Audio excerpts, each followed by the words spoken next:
Bienvenue à toutes et à tous sur l'épisode 35 du Brap Show, épisode un petit peu particulier car Mister Brap a pris des petites vacances et il a bien raison parce que pour ceux qui le connaissent un peu, c'est quand même un ancien professeur des écoles qui avait l'habitude d'être en vacances toutes les 6 semaines et là il a quand même pas pris un jour depuis 8 ou 9 mois donc il était grand temps quand même de prendre un petit peu de repos pour le designer en chef de chez MGT Design et du coup du côté de Fréjus ça va, il fait beau chez toi Clément? Ben ouais, écoute, il y a un beau ciel bleu là, alors qu'à la base il avait annoncé une semaine pas top la semaine dernière, et finalement depuis qu'on est là, beau temps, 20 Ok, bah, degrés. nickel. Nous, là, c'est mardi ici. On prend de belles averses. C'est une journée sombre. J'ai allumé toutes les lumières dans l'appart. On voit rien. Mais bon, on n'est pas là pour parler météo. Hein, on n'est pas Sébastien Follin. On est là pour parler motocross, supercross, MXGP, tout ça, tout ça. Et merci évidemment aussi à MGT Design Racewear. Il y a toujours la tenue à gagner, donc n'hésitez pas dans les commentaires de la vidéo à mettre votre petit pronostic qui sera champion 450 Supercross, champion 250 Est, 250 Ouest. Et là, Stombial a encore perdu du terrain ce week-end. Seth Amaker a pris une petite option et en revanche, plus les courses passent et plus ça se resserre en 450. Donc rien n'est joué. Et ça nous annonce une fin de championnat palpitante. Ce week-end, que ce soit le Supercross ou le MXGP, malheureusement, il y a eu pas mal de chutes quand même, Clément. Ouais, ben, j'ai vu un peu le GP, j'ai vu que les chutes au final des pilotes, donc après je me suis dit, attends, je vais regarder les highlights parce que ça a dû se resserrer aussi un petit peu au championnat.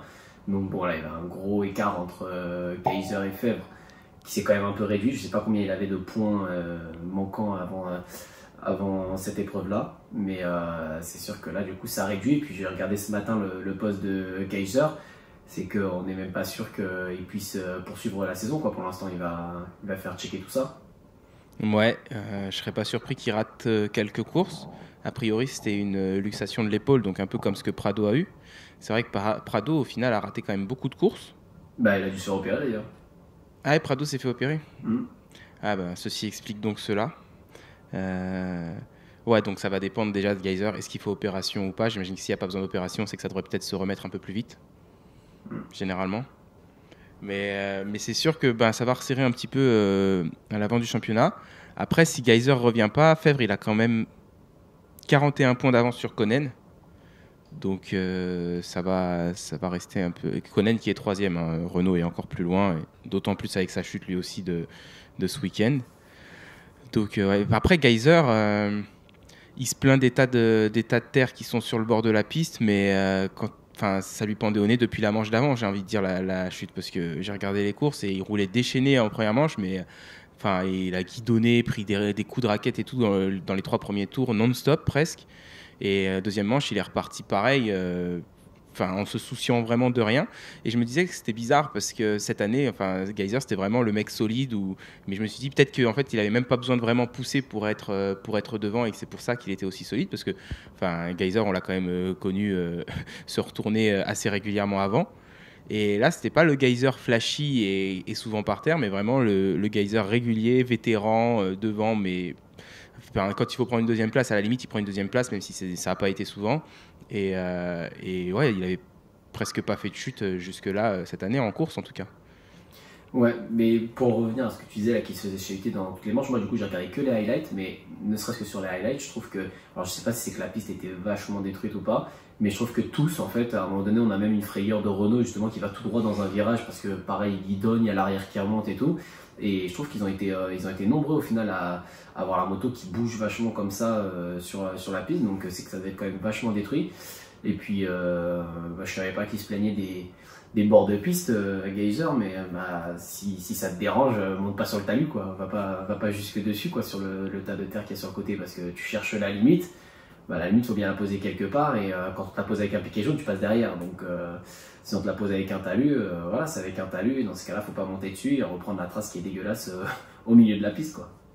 Bah, c'est ça, c'est effectivement, alors là, au niveau de l'herbe, tu vois, il n'y avait pas un vrai beau muret de terre qui délimitait le tout, mais les piquets jaunes, effectivement, ils étaient sur des petits tas de terre, et, Et en fait, c'est vrai que l'herbe, elle était un peu à l'intérieur des piquets jaunes. Donc bon, le petit tas de terre, il débordait du piquet jaune dans la piste. Mais bon, tu as un peu l'herbe qui délimitait. Et enfin, moi, j'ai envie de dire que tu le vois quand même. Tu vois que si tu vas dans l'herbe et que tu vois qu'il y a ce tas de terre, qu'il ne faut pas aller trop à gauche. Et enfin, c'est là où il faut un petit peu réfléchir aussi et pas rouler sans son cerveau juste parce qu'il y a un mec devant toi et que tu veux le doubler absolument, quoi.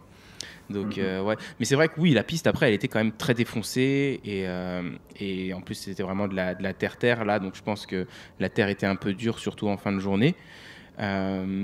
Cependant, il y a quand même des pilotes, je ne sais pas si c'est des motos qui étaient mieux réglées ou juste des pilotes qui faisaient plus attention. Mais tu vois, Fèvre, par exemple, il se faisait quand même pas chahuter autant que Geyser en début de manche ou que d'autres, quoi.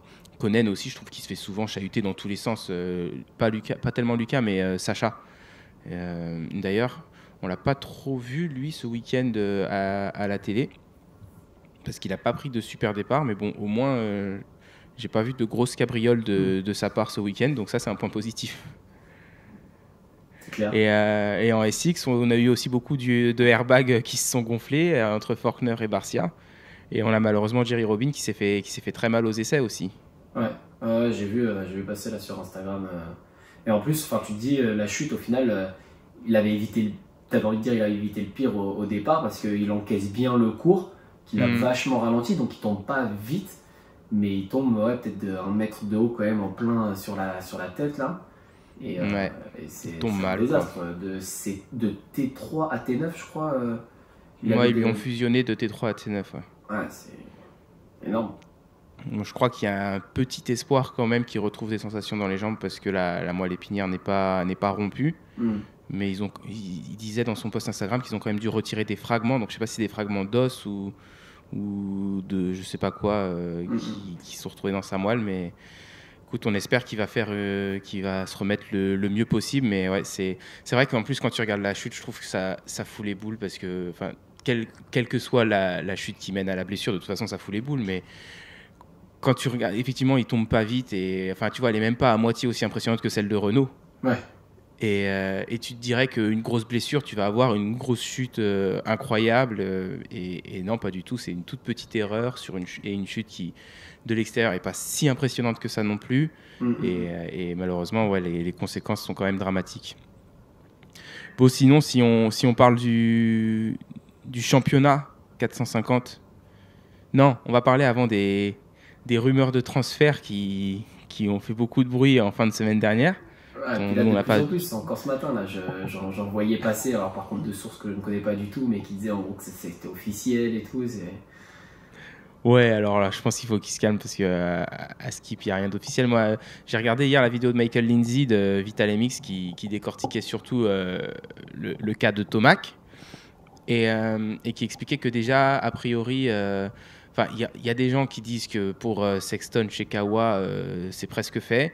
Et puis il y en a d'autres qui disent que de toute façon, ce ne sera pas décidé avant la fin du Supercross. Donc même s'il y a des discussions et que je pense que à ce stade de la saison, il doit pencher plus d'un côté que d'un autre, à mon avis, il n'y a rien qui est réellement signé déjà. Mais ouais, du coup, évidemment, donc on a entendu Sexton chez KTM. Sexton chez Kawasaki, à la place d'Anderson qui partirait chez Club MX ou peut-être HEP Suzuki. Et Tomac qui resterait pas chez Yamaha, mais qui irait soit chez Ducati, ou peut-être KTM, ou peut-être Triumph, mais Triumph c'est dit comme étant moins probable. Moi j'ai vu une vidéo aussi hier sur Instagram d'un mec que je connais pas du tout, et c'est pas un journaliste, mais qui dit que sa source lui dit que Tomac ira chez Triumph si Triumph peut avoir un sponsor de boissons énergisantes. Et qu'a priori, d'après lui, le team Gas va disparaître l'année prochaine et du coup Rockstar pourra sponsoriser Triumph. Mais ça, j'y crois. Déjà, je suis pas sûr que le team Gas y parte complètement. Je pense qu'ils vont rester probablement avec un pilote. Je sais pas, je connais pas la situation financière exacte du groupe KTM, mais ce serait plus logique qu'à la limite, même tu vois, ils gardent peut-être M. Shire sur la Husky et qui passe Malcolm sur la Gas. Ou qui signe quelqu'un d'autre sur la Gas, mais garder une de chaque. Je ne crois pas qu'ils aient l'envie de supprimer complètement les Gas en Supercross US, même si au final, ils l'ont fait en MXGP en fait. Oui. Il n'y a plus de Team Cascas Usine en MXGP, MX2. Donc bon, peut-être. Et du coup, Michael Lindsay disait que au final, Tomac chez Troy Design Cascas, ce serait possible parce qu'en plus, il va y avoir Red Bull qui va sponsoriser le team, donc ils vont avoir les sous. Il y a le mec de chez Factory Connection qui est aussi directement impliqué dans le team et c'est lui qui s'occupait de ses suspensions quand il était amateur et au début de sa carrière pro chez Geico. Et donc il y avait un peu d'autres trucs comme ça où au niveau du personnel, en fait, c'est des gens que Tomac connaît et avec qui il a déjà travaillé au début de sa carrière et qui ferait que c'est un peu comme un retour à la maison en fait pour lui, même si la moto est nouvelle.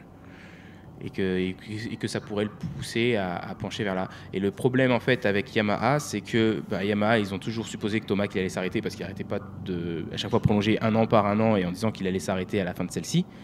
Et du coup, tu as Webb qui prend une augmentation à la fin de cette année parce que c'était prévu de toute façon vu que Tomac ne devait pas rester et que Webb avait pris en fait une diminution de salaire quand il est parti de chez KTM pour aller chez Yamaha. T'as Digan qui devrait a priori monter en 450 en outdoor l'année prochaine. Et en plus, Justin Cooper a priori est déjà ou presque sur le point de re-signer aussi. Et que du coup, ils ont déjà, et avec lui aussi probablement une petite augmentation de salaire parce qu'il y est depuis, dans le team 450, ça va être sa 3e année l'année prochaine. Il est passé en 450 l'année dernière à temps plein. Et en plus, il a fait quelques podiums cette année en Supercross. Je crois qu'il en a fait quelques-uns en outdoor aussi l'année dernière. Donc bref, ça laisse en fait pas assez de budget pour un mec du calibre de Tomac, sachant que en fait Craig lui c'est rien à voir parce qu'il est dans le team 250. Et alors oui, le team 250 en fait il est semi-privé parce qu'il est financé par Star Racing, mais le team 450 il est financé par Yamaha, donc c'est Yamaha qui gère les budgets et tout. Donc ouais, a priori Tomac, et aussi ce que disait Lindsay, c'est que Tomac il cherche un contrat de 2 ans. Ah bon? Ouais, de ce qu'il entend, ça cherche un contrat de 2 ans. Alors, a priori, ce serait pas saison complète, ce serait plutôt Supercross, Super Motocross et World SX peut-être, pas d'outdoor, mais 2 ans. Ouais. Ok.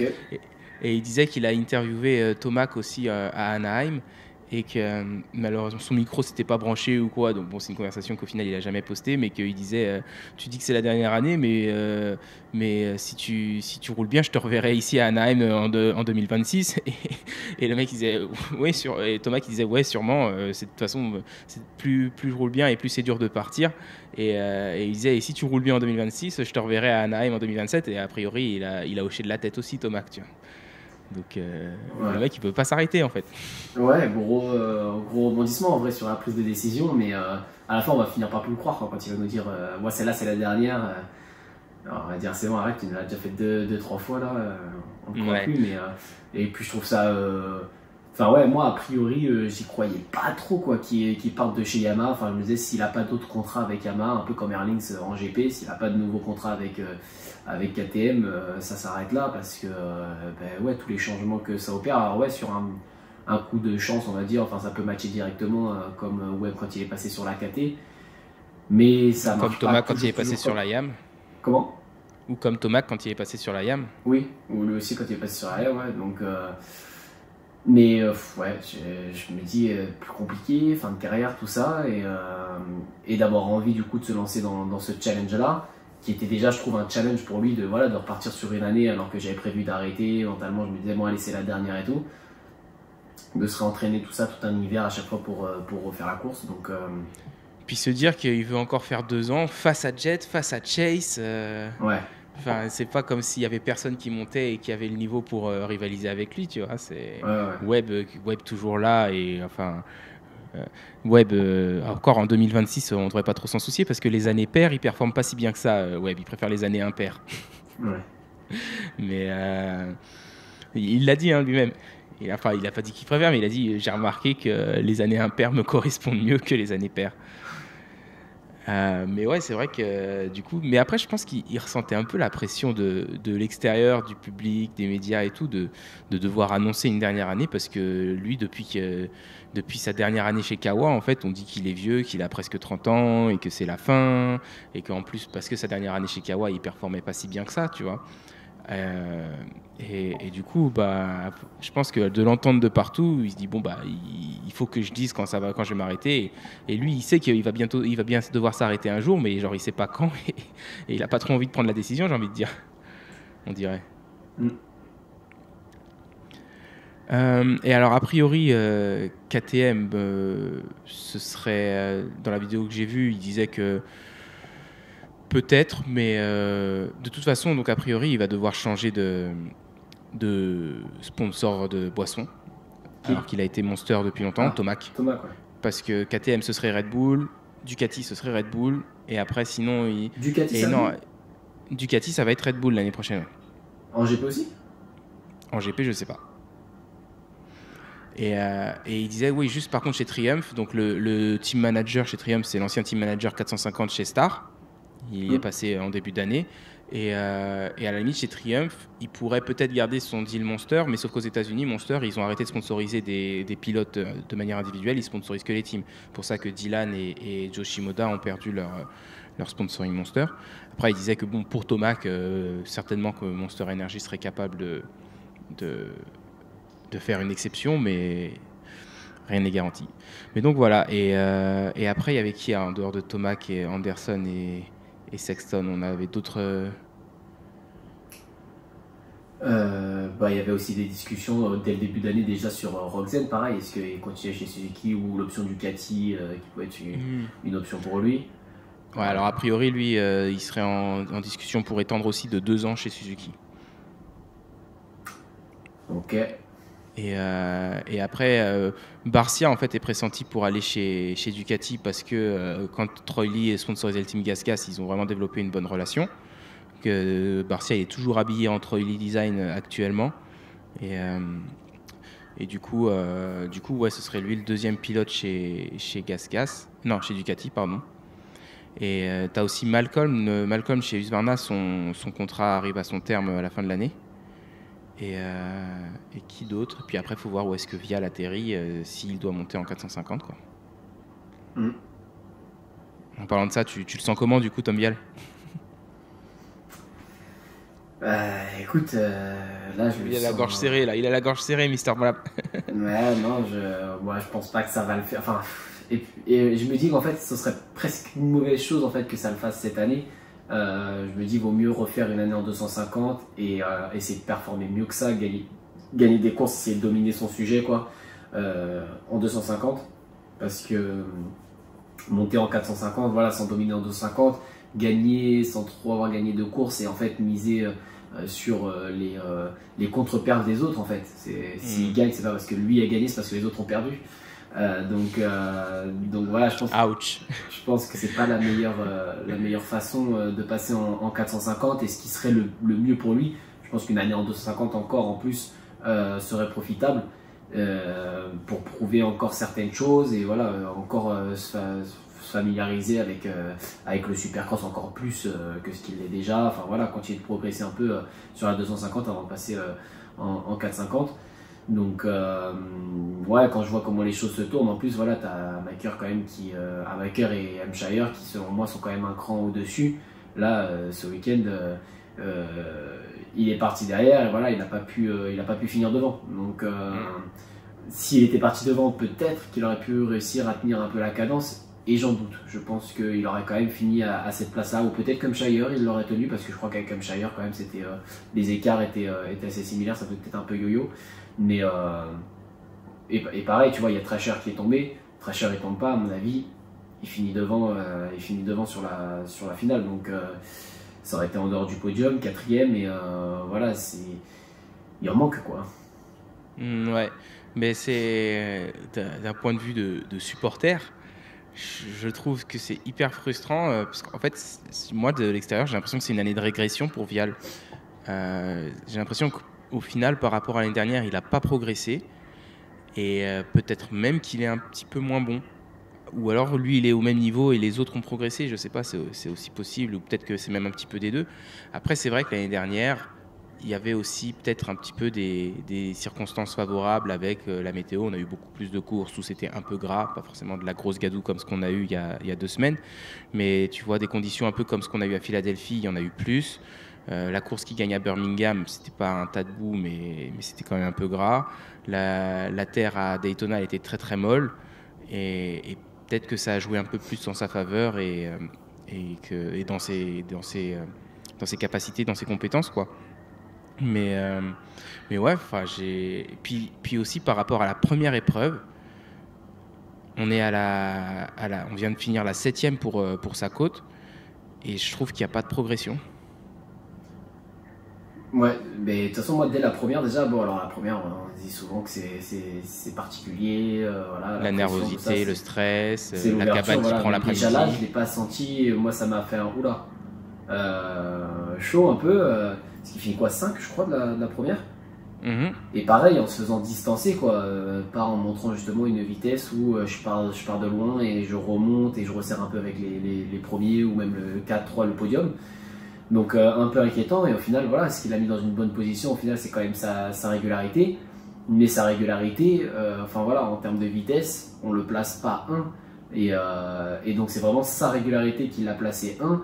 Sauf qu'en 250, deux côtes séparées, quand tu réunis les deux, et puis en plus après tu passes en 450 qui est encore un niveau au-dessus, c'est trop peu, je pense, pour prétendre en plus à un guidon d'usine et ensuite à performer derrière.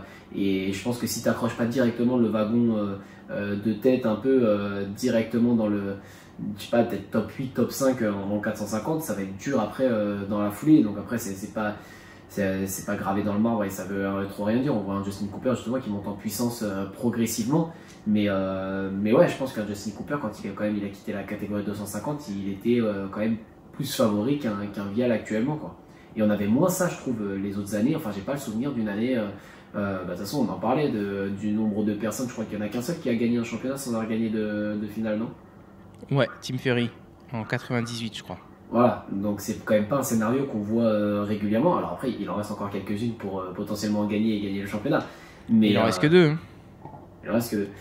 Et donc, justement, j'allais te dire, il en reste que 2, donc il reste Pittsburgh ce week-end, et après c'est le face-à-face à Salt Lake City pour la finale. Et est-ce que tu penses que si Tom ne gagne pas à Pittsburgh ce week-end, il a quand même une chance encore au titre? Mathématiquement, il l'aura, mais est-ce que réellement tu penses qu'il en a encore une? Ou est-ce que tu penses que déjà ça se joue un peu en tout ce week-end? Il est 5 points derrière? Moi j'ai compté 7. J'ai pas vérifié, mais parce qu'il était déjà 2 points derrière Amaker et Hampshire avant le départ de cette finale, et là il finit 3, donc il perd encore 5 points sur Amaker qui gagne, donc ça fait 7 normalement. Ok, bah ouais, non, 7 points, s'il en repère ne serait-ce que 3, ça fait 10, et donc s'il gagnait aussi la dernière, il faudrait qu'il finisse combien là, Amaker, pour prendre plus de 10 points sur lui, parce qu'ils ont... si Amaker n'en gagne pas d'autres, ils en auront 2 tous les deux. Ouais, donc il faudra que si Tom Vial gagne, Amaker aura besoin de faire que 8 ou pire. Enfin non, 7 ou mieux. En finissant 7e ou mieux, Amaker sera garanti de titre pour une victoire face à Vial. Après, ça dépend aussi d'enfin Hampshire, lui il est plus prêt pour l'instant au championnat. Donc, mais tu vois, si admettons que Hampshire gagne admettons que Thrasher gagne à Pittsburgh, et Vial finit 2 avec un Amaker 3 et Hampshire 4. Et du coup, Vial récupère que 2 points sur un Amaker. Il y a 5 points avant Salt Lake City, la finale. Et la finale, c'est un shootout, c'est ça? Ouais. Ouais, il y a quelques pilotes qui peuvent s'intercaler, mais tu vois, c'est pareil. Genre, quand j'y pense, je vois pas un Vial aller gagner le shootout et gagner les deux prochaines. Enfin voilà, là, je le vois pas. Il y a une chance de pluie pour ce week-end à Pittsburgh. Ouais, mais tu vois, moi, ça m'embêterait, mais en fait, donc c'est pour ça que je lui souhaite presque pas, parce que j'ai pas envie, en fait, qu'il gagne, parce que il y a la boue, ça relance tous les dés, alors même si lui, au final, la boue, ça l'a vachement impacté, mais en soi, encore une fois, jusque-là, il avait été plus régulier que les autres, donc au final, quand il a une course comme les autres, où il est pas régulier, ça rejette les dés, et au final, c'est pas lui qui est devant à la fin. Ouais, après, si on est un petit peu honnête quand même, même si Vial il avait gagné genre 3 ou 4 courses cette année et qu'il était clairement au-dessus des autres en 250 sur sa côte, et que je sais pas, admettons, il a gagné 4 courses, il a 15 points d'avance actuellement. De toute façon, sa montée en 450, elle va être difficile parce qu'il est dans une génération où t'as Chase, t'as Jet, t'as Digan. Enfin, déjà là, c'était compliqué en 450. Donc, parce que tu vois, on dit limite, ce serait mieux qu'il gagne pas le titre et qu'il fasse une année de plus en 250. Probablement financièrement, ce serait mieux, oui. Après, sur le long terme, sur sa carrière, je sais pas si ça va impacter tant que ça parce que de toute façon, pour aller battre, enfin, Tomac qui veut rester encore 2 ans,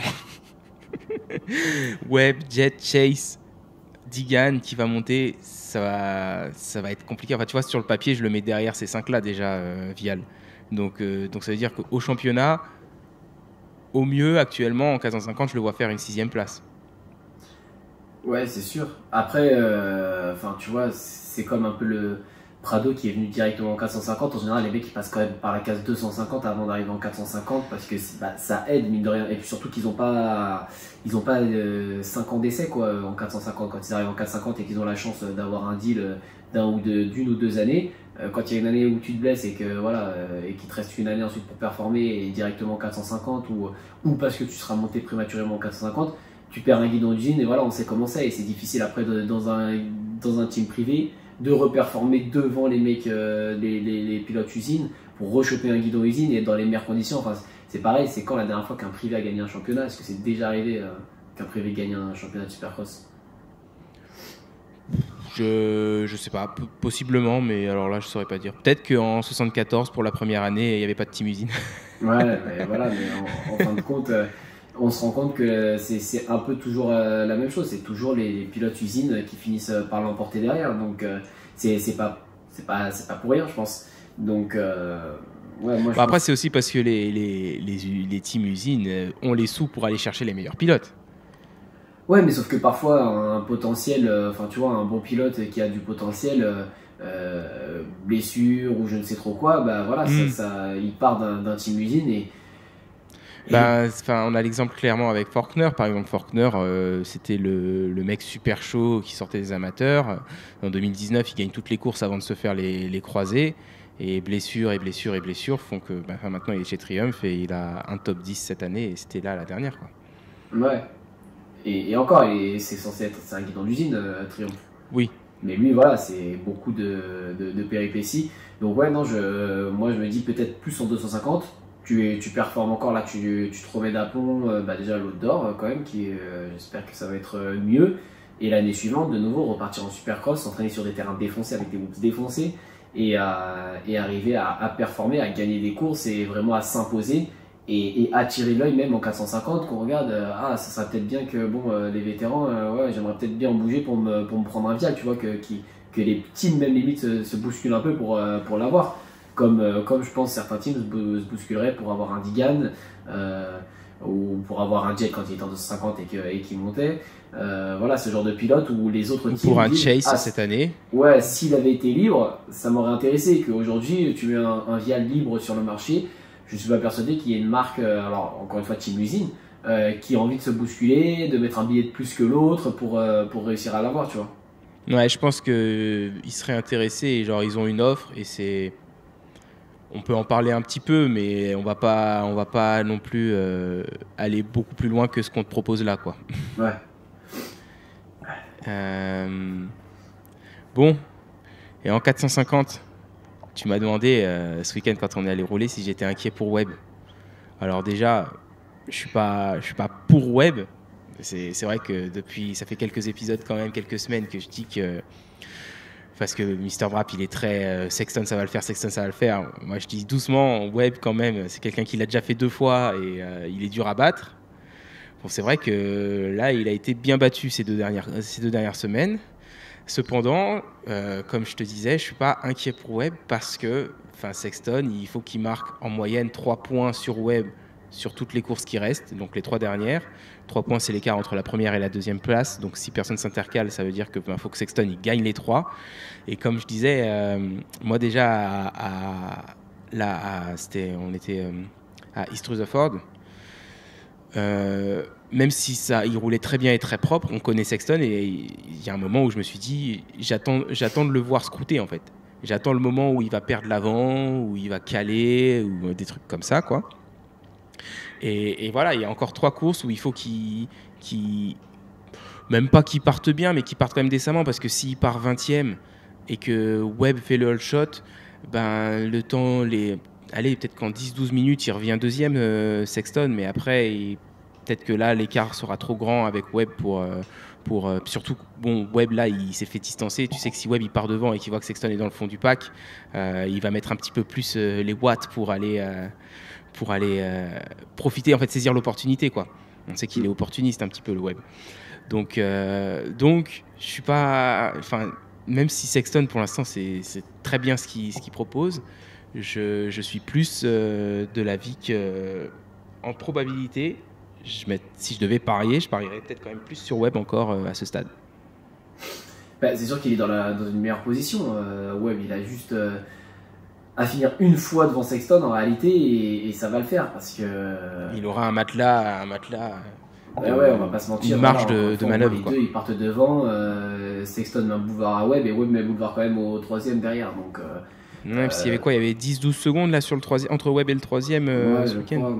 Donc forcément, on voit qu'il y a une différence. Après, voilà, un mauvais départ. Par contre, je sais pas si Webb part 15 ou une petite chute, tu vois. Est-ce qu'il n'y a pas quelqu'un du coup qui peut quand même s'intercaler entre les deux? Donc voilà, ça peut jouer aussi dans ce sens-là. Donc ouais, et puis Sexton, il a l'air très concentré au final. C'est assez étrange, j'ai envie de dire, parce que pour quelqu'un qui semblait un peu fébrile, on va dire, sous la pression, qui pouvait commettre justement des erreurs dès qu'il arrivait dans les derniers tours, qu'il est tenté depuis un moment, et ben qu'au final, avec la pression de la fin du championnat, ou alors je me dis peut-être que là, sur les 2 dernières, ça va augmenter, et peut-être même s'il gagne encore celle-là, la dernière va peut-être être vraiment une grosse pression. Et en fait, c'est un peu qui tout double. C'est soit j'ai gagné les 3 et je suis concentré, je suis déter, parce que tu vois, j'écoutais le podcast de DV et Marvin, je crois que c'est la semaine dernière, qui disait, Marvin, que même sous la semi, il disait en finale, je gagne, je lui fais le gunshot. Apparemment, il avait annoncé, il avait dit je fais le gunshot. Donc, et puis il a oublié sur le saut, il a dû le faire après. Ouais. Et sauf que du coup, ouais, il a l'air vachement concentré et déter et tout, donc je me dis c'est un peu qui tout double. C'est soit vraiment ça lui booste sa confiance en lui et peut-être il est intouchable, ou alors bah, ça augmente quand même la pression et qu'à la fin il va se dire, s'il se pose la question, purée, j'ai quand même gagné les 3 et là je suis sur le point de gagner le championnat, faut pas que je rate maintenant. Et voilà, c'est quand tu dis faut pas que je rate que tu rates. Donc ouais, j'ai hâte de voir ce que me réserve. Il en reste 2 ou 3 là du coup? En 450, il en reste 3. Ouais. On a Pittsburgh ce week-end, puis Denver et enfin Salt Lake City. Ouais, plus que 3, hein, c'est passé vite. Hein. Et en même temps, quand tu repenses à Anaheim 1, ça paraît être une éternité. Il y avait Thomas qui tombait dans le 4e virage, il y avait Jet qui finissait 12e. Ah, d'ailleurs, les deux, ils ont repris la moto, là, les frères Lawrence. Les deux. Ouais, les deux ont repris la moto. Et effectivement, le papa des frères Lawrence s'est passé sur le Papa Mix Show la semaine dernière et a dit que Jet devrait participer dès la première épreuve de l'outdoor. Il sera peut-être pas à 100%, mais déjà marqué des points et ça devrait après vite revenir, quoi. Il va peut-être manquer un petit peu de fitness pour le début, mais ça va aller. Et Hunter aussi. Hunter, il a repris même un petit peu avant Jet moto. Donc ouais, Hunter, lui, c'était à peu près je sais plus s'il s'est fait opérer ou pas, Hunter, mais après les examens médicaux, la durée, le délai en fait avant de rémission annonçait qu'il devrait faire l'outdoor en intégralité. On va peut-être conclure quand même avec un petit mot sur notre Dylan national, bien sûr, qui fait son 2e top 5 de la saison. Le premier, je crois qu'il est passé lui sur le Papa Mix Show cette semaine. Il a dit que le premier c'était à Seattle, je crois. Et encore une fois, il a dribblé les 2 séries de whoops toute la finale. Il a dit, il a jamais sauté. Donc c'est peut-être les whoops qui lui permettent de faire ce bon résultat. Ouais, s'il arrive à passer bien dedans et sans trop d'erreurs, dribbler ça va quand même plus vite que sauter. Enfin, on a vu Webb tester 36 000 choses dans les whoops, mais ne jamais trouver la solution. Et c'est vrai que quand tu regardes Sexton, tu te dis en fait, faut rentrer vite dedans, toujours pareil, quoi, comme si c'était pas défoncé, regarder loin et être sur les pointes et ça y va, quoi. Ouais. Surtout, parce que tu vois, tu dis souvent que bon, de toute façon, même s'il part devant, il finit 5, mais bon, il est parti 13, revenu 5, donc c'est là aussi que c'est quand même une bonne performance, parce que bon, c'est vrai que s'il fait le all shot, est-ce qu'il finit mieux que 5? Je suis pas sûr. À mon avis, enfin, c'est sûr qu'il se fait prendre par Webb et par Sexton, probablement par Plessinger. Là, de toute façon, il a bénéficié de la chute de Barcia. Après, est-ce qu'il arrive à résister au retour de Justin Cooper en partant bien devant Justin Cooper ou pas? C'est peut-être là que je trouve. Peut-être que sur cette piste-là, non, je dirais que sur cette année, Justin Cooper a été quand même meilleur. Mais après, là, sur ce circuit en particulier, vu que lui, il était à l'aise dans les whoops et qu'il arrivait à dribbler, peut-être qu'il aurait pu résister. Mais quoi qu'il en soit, partir 13e et revenir 5 pour Dylan, c'est pas mal. Même si, oui, effectivement, le plateau est quand même un petit peu moins garni. Mais il disait quand même que je crois qu'il y avait encore 12 pilotes qui ont gagné des titres en 250 ou 450 derrière la grille, malgré tous les blessés, quoi. Donc Ouais, ça c'est reste sûr quand que- même un bon plateau, quoi. Ouais, mais bon, après, c'est d'accord, mais tu vois, Nichols, tu peux dire qu'il a gagné des titres, mais aujourd'hui, c'est pas parce qu'il a gagné un titre que tu te dis, oh, il y a Nichols, le gars, quand même. En 450, tu vois, je veux dire, c'est pas ce que c'était en 250, donc effectivement, il y en a qui ont quand même des palmarès. Enfin, oui, tu comptes Dean Wilson aussi, là, qui revient, il a gagné aussi en 250, donc c'est sûr que tu peux donner des gros chiffres comme ça. On fait revenir Musquin, fait venir des vétérans comme ça qui ont gagné, bah, à l'heure actuelle, c'est plus ce que c'était, donc oui, c'est sûr que On fait revenir Baguette c'est sur beau son après. enduro, là. T'as vu la Comment? vidéo d'Instagram de Blake Baguette sur un terrain public là, de cross avec sa moto? Il a phare à l'avant, phare à l'arrière. Ouais, ouais, j'ai Il, vu vient, son il, jour. il prend son enduro, là, il revient en SX. Il a gagné des titres lui aussi. C'est ça. Donc oui, ça fait des gens sur le papier. Tu te dis waouh, il y a un bon panel de titres là. Mais ok. Enfin, ça, ça Ouais, change tu t'en rien fous, quoi. quoi. C'est pas terrible. Ok.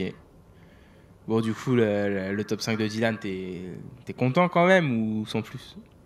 Bah si, je suis content pour lui quand même. Et puis c'est bien de le voir, devant et puis devant un Malcolm Stewart aussi. Quand j'ai vu qu'il avait résisté aussi à Malcolm Stewart, bah, Malcolm Stewart il en a Ouais. quand même gagné une cette année. Donc ça c'est quand Ouais. même aussi encourageant. Tu te dis tu finis devant un mec qui a gagné. Donc c'est pareil, ça te donne un peu de l'espoir. Tu te dis bah si là j'ai fini devant lui et que lui a déjà gagné, potentiellement je peux gagner aussi. Donc Ouais. voilà, tu fais un peu les raccourcis comme ça.